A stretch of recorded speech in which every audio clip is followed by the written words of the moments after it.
Welcome to our Tech Talk inside the CISO's office. I'm the producer, Lance Hart.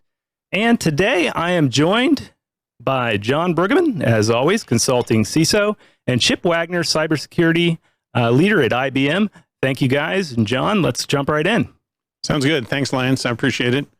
Chip, good to see you again. I know we had a good conversation out at RSA, and I look forward to us talking a little bit more about some leading edge issues in the cybersecurity space. So the three topics that we're going to go over today for folks that are watching are artificial intelligence. We're going to talk about emerging threats, and then we're going to talk about zero trust and ways to mitigate those emerging threats.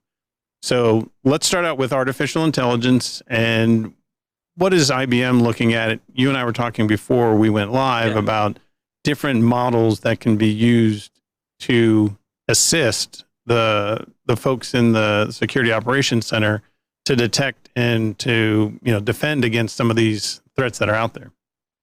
Yeah, no, I appreciate that, John. And I think ChatGPT kind of opened everybody's eyes, right? It's like, Correct. Oh, you've got this very consumable, consumer-friendly type of AI offering that now you can, hey, write me a song that is in the style of Bob Dylan about the city of New York, and it'll do it for you, and it's cool, and there is a wow factor to that. But candidly, those are not the types of things that are good at detecting attacks, right? Right. There is a completely different process for when I'm looking at or investigating an attack. One of the things that we do here, and IBM has been working in AI for a long time, right? Watson, that's been out for 10 years. Yeah, exactly. Yeah, exactly. Machine learning, deep learning. What we've developed is deep learning expert system. I think of it's the brains of an incident responder. When you think of incident response and you think of the MITRE ATT&CK framework, there is this gold standard for detecting attacks. And we take every behavior, we break it down into the individual behaviors that attackers exhibited during an incident, during an attack campaign. Right. And those behaviors, such as scanning the network or escalating privileges, like it's a standard process. And we've found, as we've researched this over the years, because this isn't just something that we just, oh, hey, ChatGPT's out there and all of a sudden we're doing AI. We've been doing AI for quite some time. It's really this deterministic focus on incident response. And it turns out that incident responders do have a very set prescriptive process for responding to incidents, investigating and responding to incidents. Something as simple as, okay, I've got a alert from an EDR. Right. And in that alert, I need to know what the child process is and what the what the child process and what the parent process are. I need to understand those things so that I can understand where did this come from and where did it pivot to and go. And that type of information is then baked into the AI that we have developed for the QRadar suite. And of course, there's a number of other products within AI like the Watson X, where we are focused more on the LLM type of stuff. And those are capabilities that we will be adding in from a roadmap perspective. We've got ideas around natural language queries and other things of that nature. And we already do a fair amount of this, like recommendations.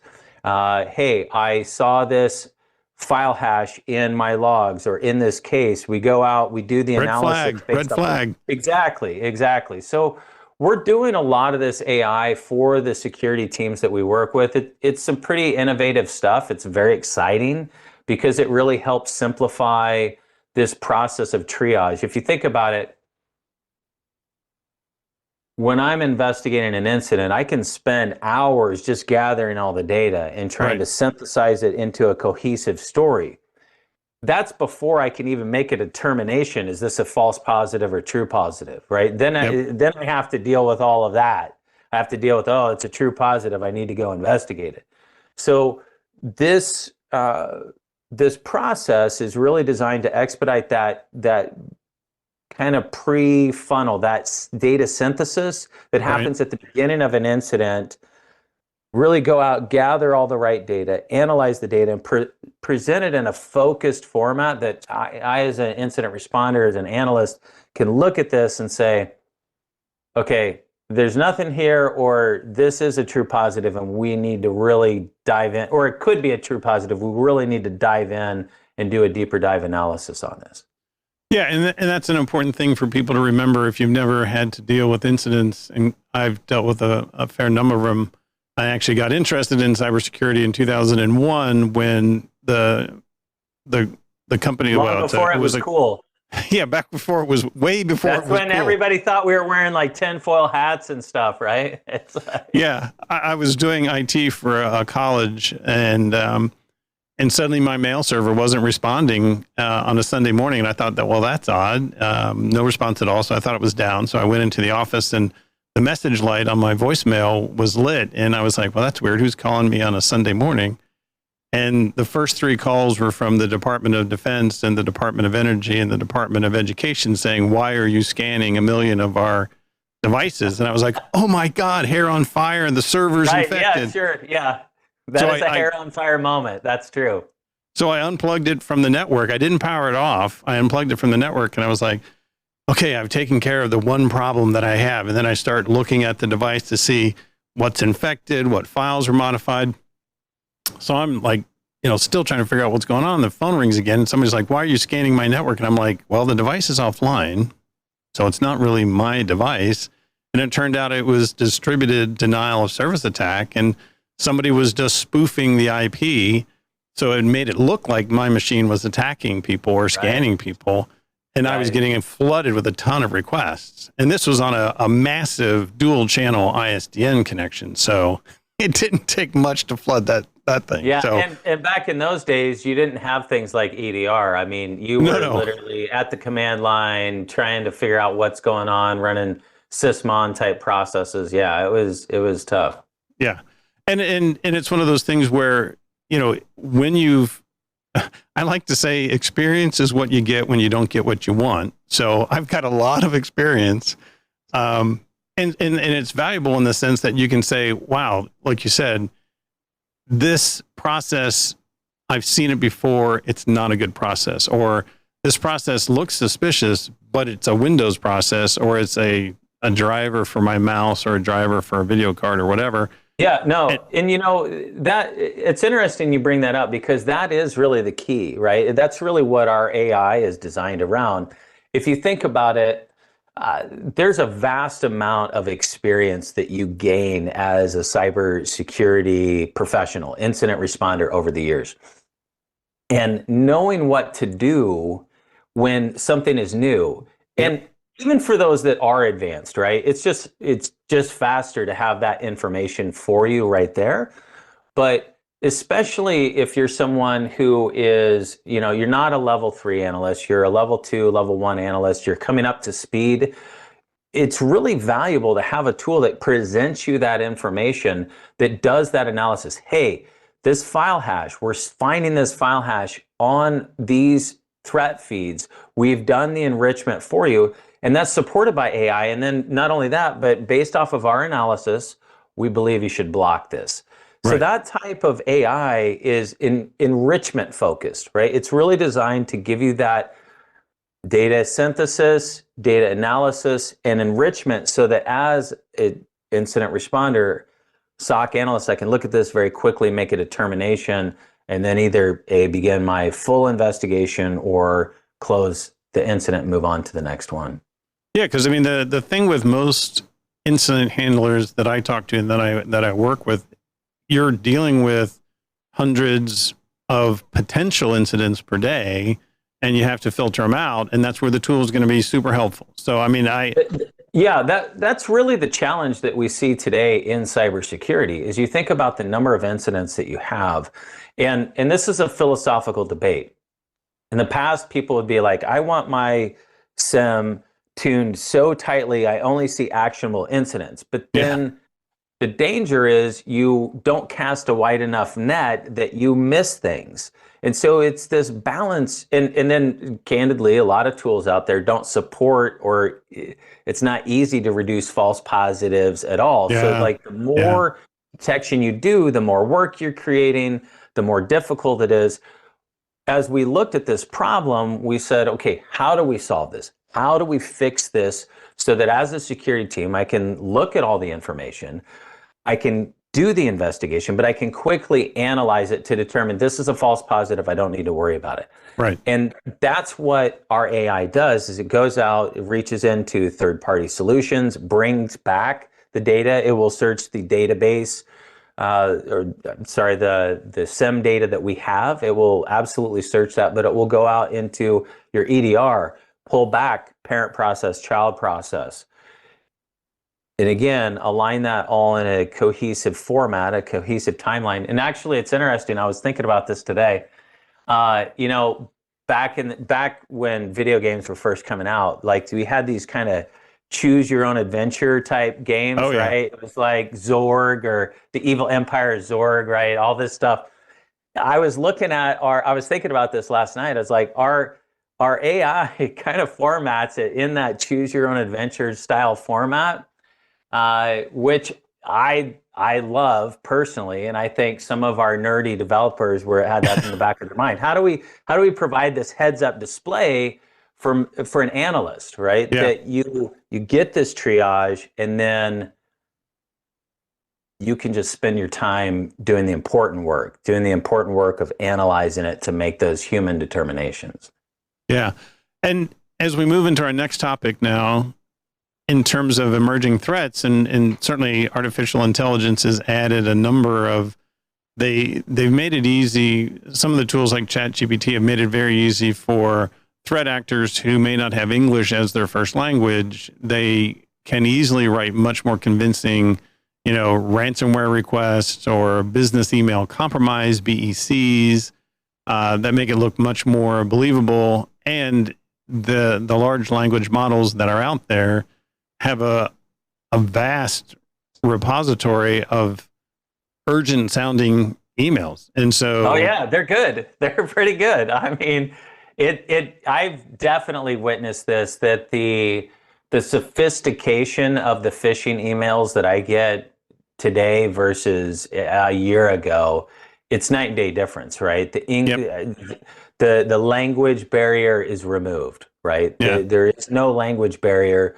when trying to write these now. So it definitely has given attackers an edge for getting in, for that human component, right? Because if I could trick you into believing that I am the person you think I am, or I'm conveying the message you think I am, that's the entry point, right? Once it's like that old movie Lost Boys, where if you invite the vampires in, you can't get rid of them, right? It's like you've invited them in, you can't get rid of them now. Yeah, and you have to invite them in. And it's interesting, one of the emerging threats that I've become aware of, and it's probably 5 or 6 months that it's hit the news, is some of these artificial intelligence tools have been tuned to be able to synthesize voices. So Pete Nicoletti from Checkpoint and I talked about it in the April-May timeframe for the Inside the CISO's office that I did. And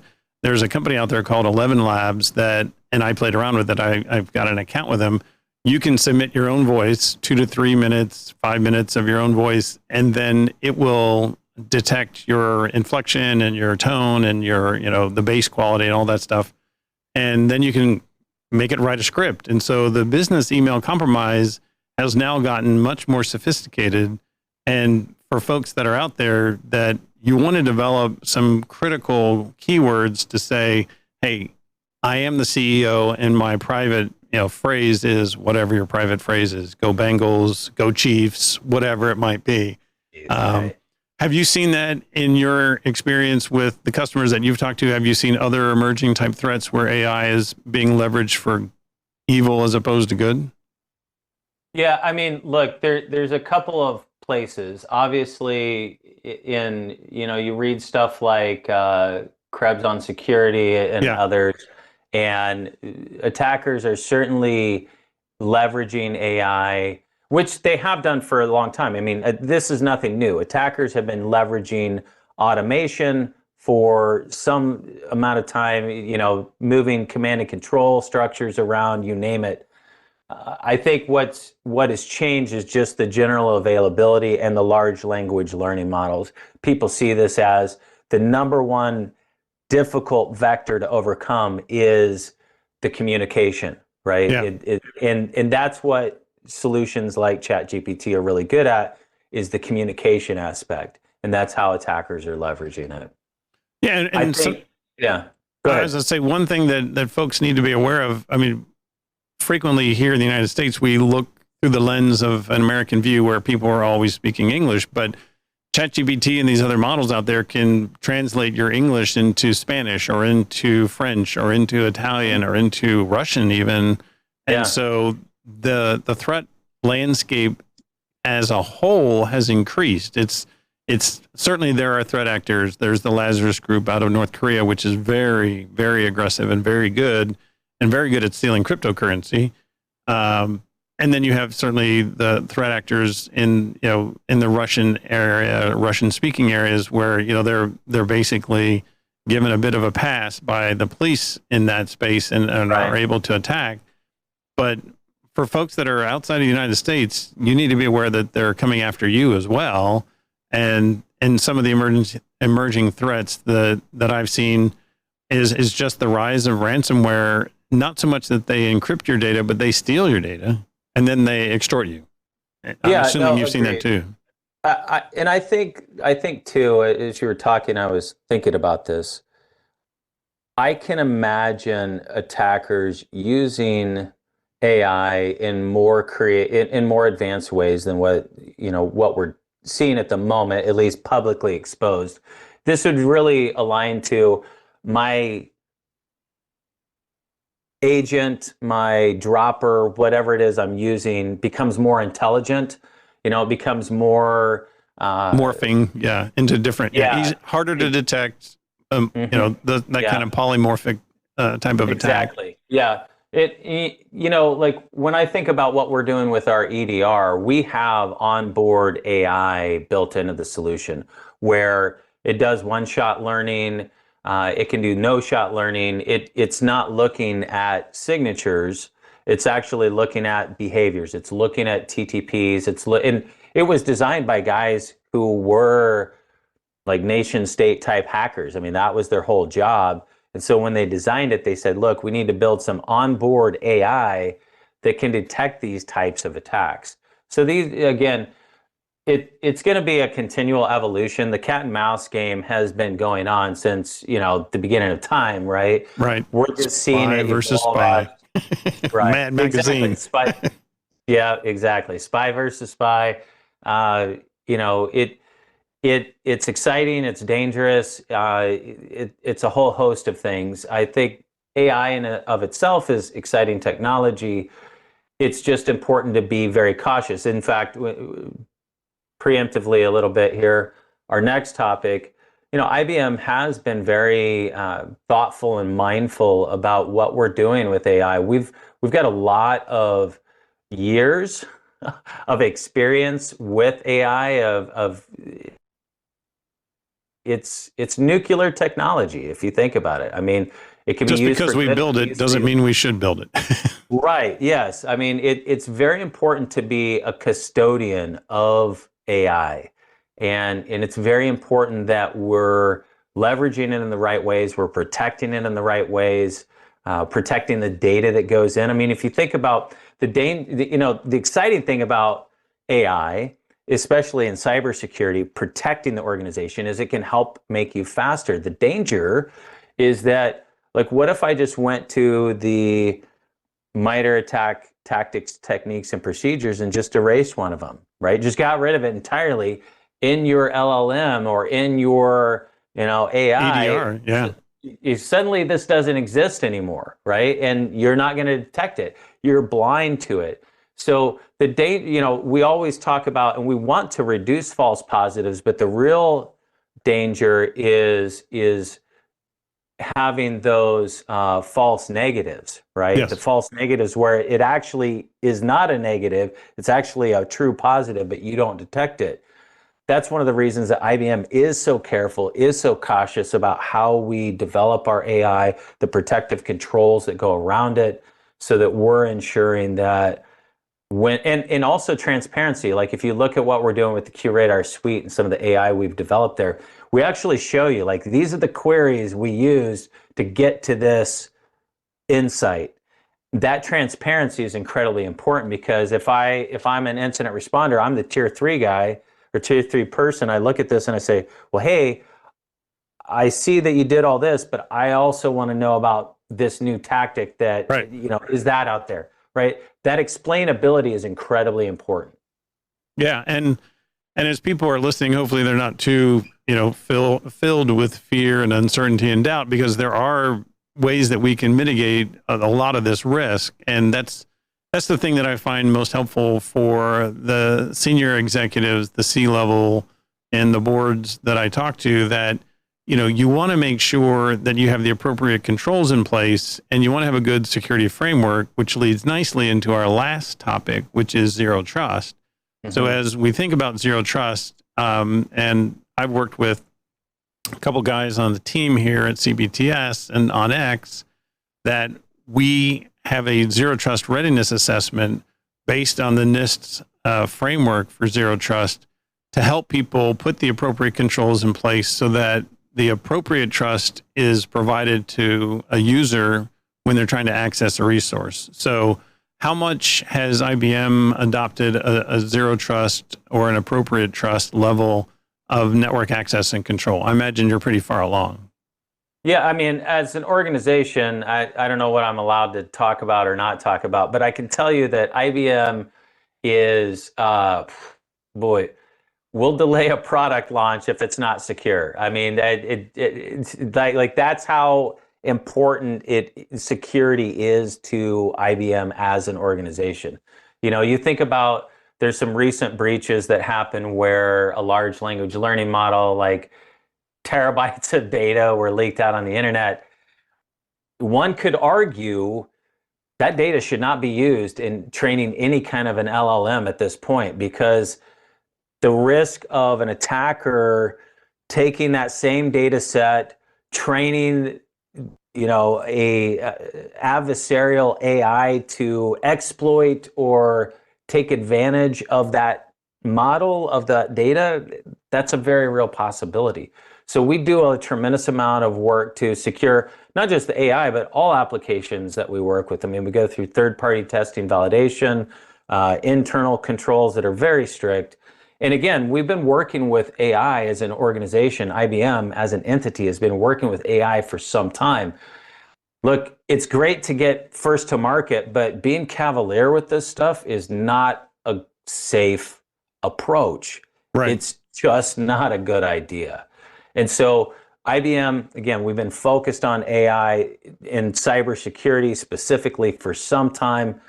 The large language learning models, that's all stuff that we're incorporating in. We've got some of that with the recommendations that we do, but we're making more of that accessible because it's flashy, people like it, and it does drive business value. But when it comes to detecting threats, we've looked for a long time, and where we arrived at the best method of really triaging, analyzing an attack is with the expert analysis, brains of an incident responder in a box that we're providing with our unified analyst experience with the QRadar suite. Yeah, and one of the things that the analyst would want to have are the feeds, and in the context of zero trust, you want to make sure that someone's identity is authenticated and that they have the correct authorization to access a particular resource. You want to make sure that the device has the appropriate security posture. Like if you're working from home, maybe you're using an iPad to read email on the corporate email system. That's fine. You may have a lot of restrictions on where you can go on that personal device or that BYOD, bring your own device type of an environment. Or maybe your organization has implemented a mobile device management tool to enforce certain, postures on the device that would allow somebody to bring their own device in there? Is there anything that IBM's doing in that space? Yeah, no, agreed. Actually, great commentary there on things like privileged access management. Finally said it. PAM. Yes, for sure. Credential check-in, check-out, getting rid of service accounts, credential rotation, those types of things. Those are hugely valuable, right? You don't want just, I remember early in my career, changed a password on a service account that we didn't know how many different services it would touch. It touched like 58 different services. Like, you cannot have that type of stuff happening in the world that we're living in. Another thing too that's really cool, we have adaptive access in our identity solution. So multi-factor is like, I get a little deal on my phone, right? Yeah. That's great, but the challenge is attacks are advanced, and so our adaptive access was born out of the fraud industry. It was born out of fraud analysis. So things like, hey, what hand are you typing with, right? This guy always uses his left, but now he's using his right. That's the kind of stuff, like, why are you using a different keyboard today?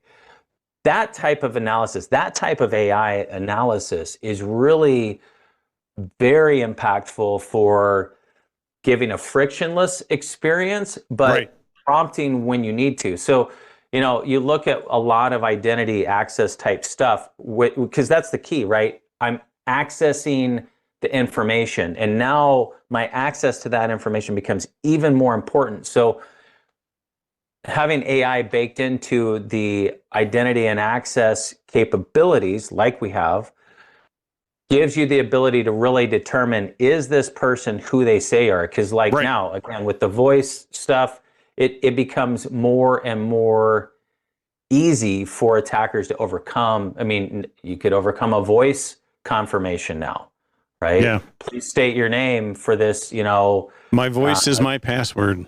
Right, yeah, and it's not anymore. So now you really have to be looking at all of these different factors to determine if this person is who they say they are. Yep.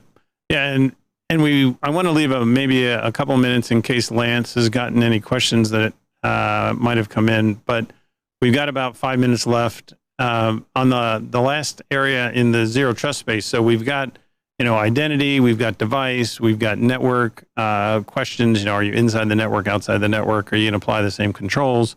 But then you also have the data and the environment.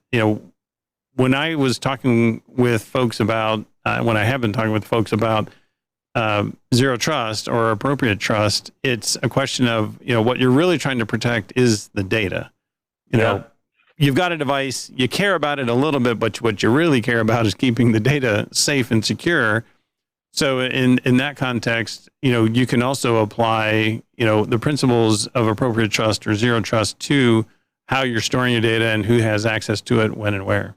Yes, and I would be remiss if I did not mention that we have tons of data security solutions, right? Guardian, Polar, all leaders in this industry for protecting your data. And of course, we're looking at how do we go into the next 10 years, the next 5 years, the next 10 years, and really, as we are seeing all these technologies emerge, how do we protect the data? That's the important stuff, for sure.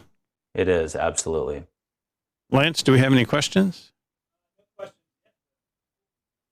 Sorry about that. No questions yet, but I will say that I really appreciated your sneakers reference there on that. My voice is my password. It's actually passport. Verify me, but yeah, yes. Awesome. No questions. You got to have the appropriate touchstones. I mean, if I'm going to throw out the fact that I was doing incident response in 2001, some people will now be able to guess how old I am. But it's always fun to talk about. I mean, and this is.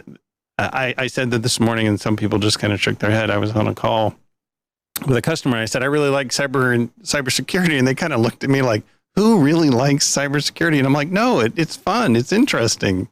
It's never exciting. Boring. It is never a boring industry to be in. Right.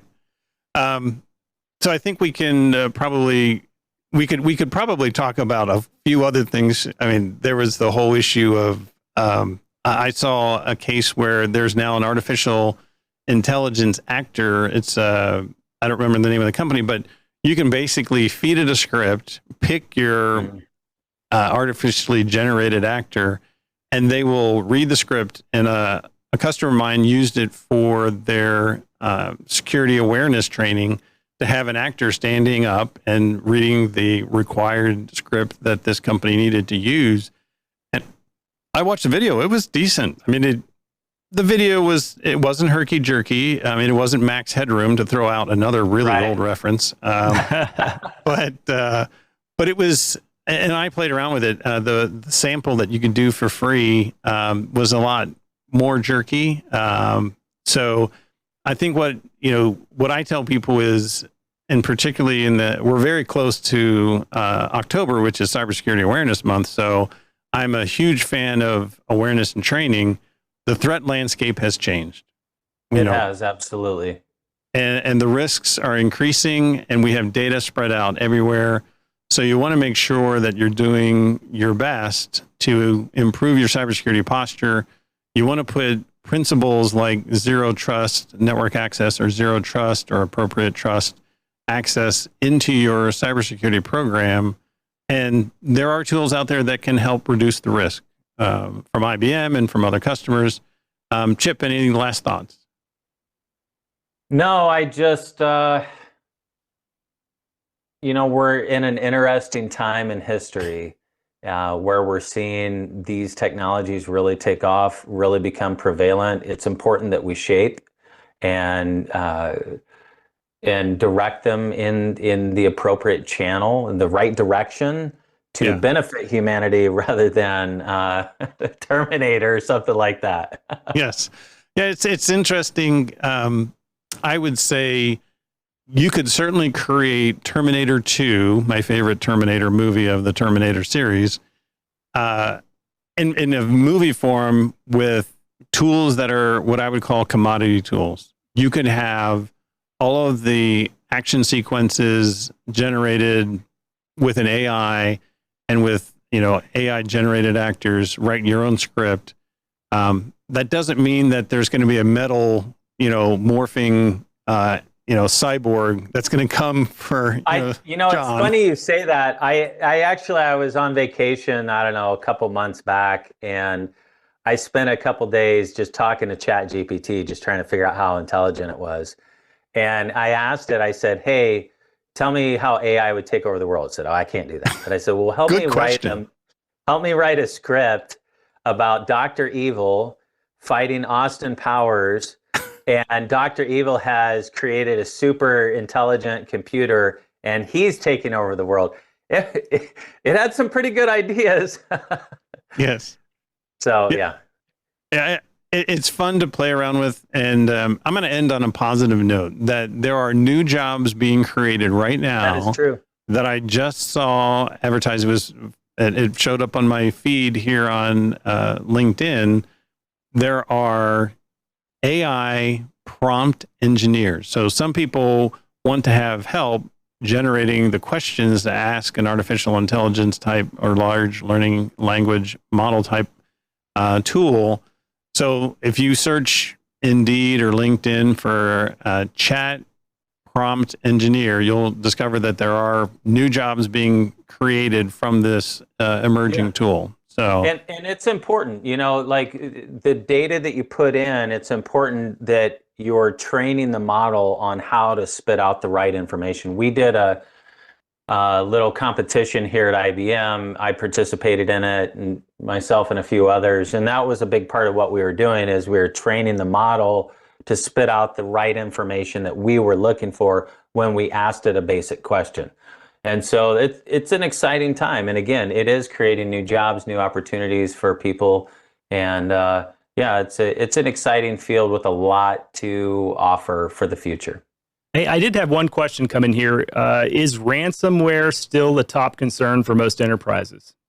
I would say for the customers that I've talked to, and unfortunately, I've talked to a lot in the last 9 months that have been hit with ransomware. So yes, it is still a top concern. I would argue that an equally top concern for the CFO who has to manage risk, business email compromise is as big a risk to all organizations as ransomware, and it's much less reported. A lot of companies will be hit with a business email compromise. I actually talked to 2 different companies in the last week, and they both were dealing with either vendors who were supposed to be paying them. So somebody intercepted the communication between the customer and the vendor was directed to pay a different bank account. So the customer I was talking to said, I'm not paid, I'm out money right now, and I'm, fighting with this supplier of mine to pay me, or this customer of theirs. And then another customer who also, it was, invoice fraud. Basically, they got in the middle of a communication, redirected it. So the 2 threats I would say that are the top ones, particularly for financial loss, again, that the CFO is going to worry about, is going to be business email compromise, which is going to get worse in the sense that there'll be much easier ways for threat actors to impersonate the CEO. So business email compromise and ransomware. So yeah, Lance, I'd say it's still the top 2 easily. That makes sense. And Chip, what about was there any laser beams involved in your take over the world? There were laser beams. Yes, actually, the evil supercomputer did use laser beams to try to attack Austin Powers. That makes sense. Happened. I would use laser beams as well. But and I would say, going back to the discussion, all of those scenarios that you talked about really are propelled forward. They're accelerated with large language learning models, right? Because it's all about the human factor at this point. It's all about, can I write something that you can't distinguish it was me versus an attacker? Yeah. It's we've got more awareness and training we have to do. We got to raise people's awareness and stay safe out there. Agreed. All right, Chip, thank you so much. I appreciate your time here today. Hopefully folks found this valuable. If you have any questions, feel free to email me or Chip, and we'll be happy to get back to you. Lance, turn it back to you. Yeah, thanks, John. Thanks, Chip. Everybody take care. See you next time.